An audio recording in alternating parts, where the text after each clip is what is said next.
La conférence annuelle 2018 du Forum BOAO se tient présentement en Chine et cette année, le thème est « Une Asie ouverte et innovante pour un monde plus prospère ».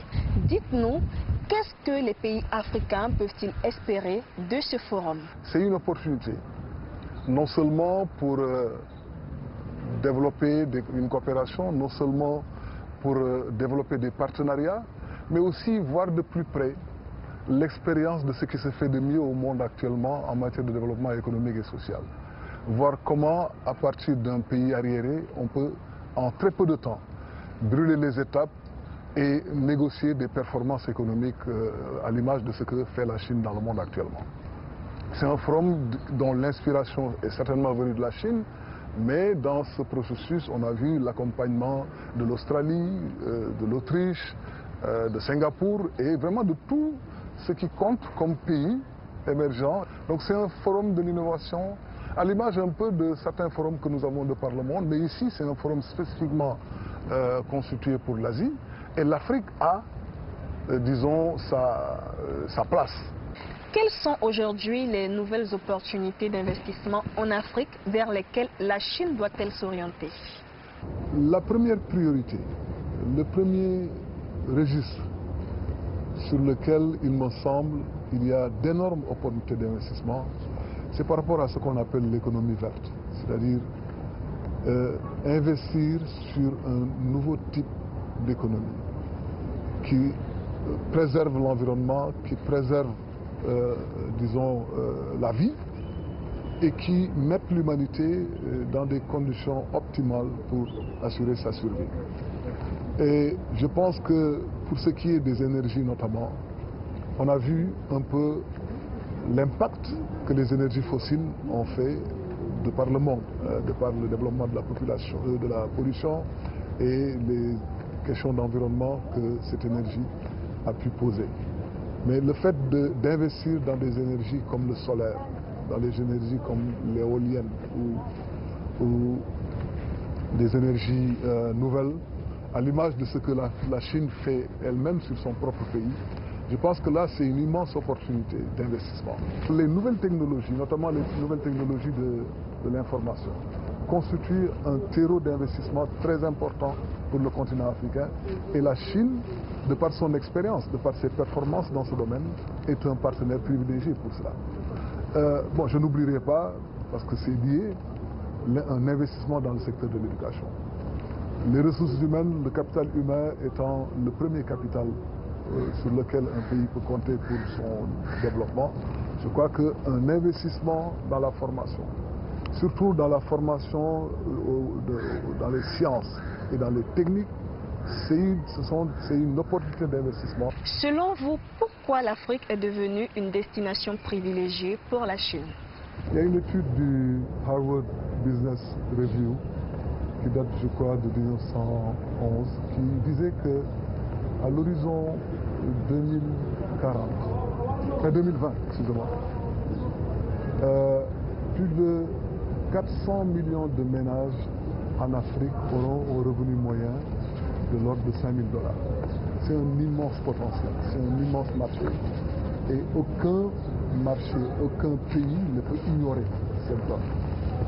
Voilà un pays, voilà un continent qui, comme je le disais tout à l'heure, est un continent plein de vitalité par la jeunesse de sa population, plein de ressources de toutes sortes, de ressources pratiquement vierges pour certaines parties du continent, malgré le rouleau compresseur de la colonisation. Mais ce pays, ce continent regorge encore de ressources. Je ne parle pas de ressources énergétiques, mais de ressources de toutes sortes. Les minéraux les plus pointus, les minéraux les plus recherchés de par le monde, l'Afrique en regorge. Il y a aussi l'héritage du passé.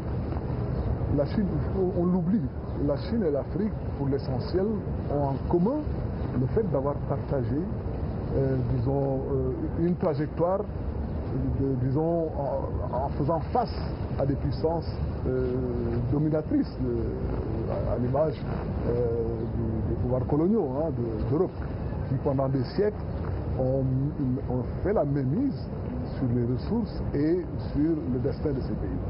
ils ont en commun ce destin d'avoir été colonisés ensemble. Et je crois que le moment de la conférence de Bandung avait révélé la communauté de destin entre l'Asie et l'Afrique. On se souvient des discours de Chou En-lai, on se souvient des discours de Nasser, on se souvient des discours du premier président Léopold Sédar Senghor. Tous ces discours avaient en commun la reconnaissance d'une communauté de destin entre l'Afrique et l'Asie. Vous êtes beaucoup familier à la Chine, vous connaissez très bien l'histoire de ce grand pays d'Asie. Alors parlez-nous du développement socio-économique et politique de la Chine durant ces 5 dernières années. Voilà un pays qui a su mobiliser les énergies, mobiliser sa population, conquérir son indépendance économique et sociale, conquérir son indépendance politique, négocier une rupture majeure avec les idéologies du passé et entrer de plein pied dans le XXe siècle. La révolution de 1949 a ouvert les vannes pour jeter les bases d'un pays qui va continuer encore à faire parler de nous, de par ses performances économiques, de par, disons, surtout le rôle pacifique. Parce qu'on ne le dira jamais assez. On n'insiste pas très souvent, parce qu'on a l'habitude de parler des performances économiques de la Chine. Mais le rôle pacificateur de la Chine dans l'histoire mondiale, c'est quelque chose qui mérite d'être relevé. Regardez ce que la constitution chinoise dit sur la nécessité pour la Chine de travailler à la sauvegarde de la paix dans le monde. Et ça, c'est resté au cœur du modus operandi de la politique chinoise. Et ces dernières années, il y a, comme si on peut dire, une rupture majeure du point de vue de la trajectoire du pays. À partir des années 90 déjà, avec la rupture introduite par Deng Xiaoping, on a vu comment ce pays qui était arriéré a négocié de grands changements dans les domaines comme l'agriculture, dans les domaines comme l'industrie. Je ne parle pas de l'armée, encore moins de l'organisation administrative. Donc des modernisations qui ont fait de ce pays véritablement l'exemple de réussite. La Chine se projette comme étant l'un des premiers exportateurs au monde. La Chine se projette comme étant l'un des premiers investisseurs de par le monde, de par l'énormité de ses ressources financières. Je ne parlerai pas des prouesses technologiques de la Chine. Donc autant de facteurs qui en très peu de temps ont émergé pour donner à la Chine cette fulgurance qu'on lui connaît dans le concert des nations, et cela ne peut manquer de séduire le continent africain. Et j'ai l'habitude de dire que, en fait, il ne s'agit pas de copier le modèle chinois, parce qu'on ne peut pas copier un pays. Chaque pays a un destin singulier et a une trajectoire qui lui est propre. Mais dans tous les cas, le continent africain gagne à s'inspirer de la trajectoire chinoise.